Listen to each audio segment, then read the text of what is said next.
Alright, this is a follow-up to our earlier video. Once you've got the frets all installed, you thought you were done. Ha, no, you're not done. Now you got all these little sharp edges on here, and you got to do something about getting rid of them. And you can feel them when you run your hand along there like that. And you can go, oh, I can feel that. That's a little burr, and that's a little burr. That one doesn't feel too bad. That one's smooth. Oh, that one's got a burr. So the idea is you use these little erasers. This is a 1000 grit eraser. You can find them on eBay. You get a pair of them. They come from Arizona. There's a company down there that sells them. They're like $15 for a pair plus $5 shipping, so they're not cheap. Once you've I've done these up here. So once you've located your fret, and I just do them all out of general principle. Once you've located it, it's got a burr on it. You put your tape on there just like you were going to do when you were going to file it. And the good thing about it is that once you've put your tape on there, you can like reuse it, 6 or 8 times because you're not filing through it. The idea is you take this little eraser and you just rub it, and you can hear it, against the sharp edge of the fret. And after you've rubbed it enough, you get grooves in it, and of course you have to take it to a sanding block or a belt sander, and you sand it off nice and smooth, and you can start all over again.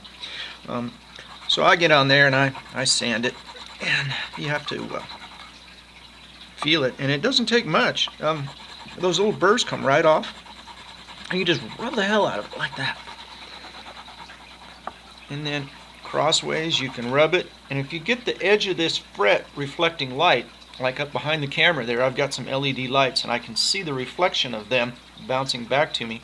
I can see any little imperfections in the top of the fret, and if you see an imperfection, you get in there and just polish it on the edges and polish it on top. And then when you get all done, you move your tape over to the next fret. The good thing is you get to reuse your tape and not spend a whole roll of it doing a fret job. And if it doesn't have a whole lot of burrs on it, you don't need to do a whole lot of polishing. So a lot of times you can get by with maybe 3 or 4 minutes per fret of polishing. Sometimes you can get by with 30 seconds because you did such a good job filing it, there just wasn't any burr there to take off. I can do probably about 15 fret jobs before I have to buy new erasers, because they do wear out. There's no doubt about it. There's abrasive stuff going on. Every time you clean them, you take some of the good eraser away to get rid of the grooves. So anyway, that's how you do this. Happy fretting.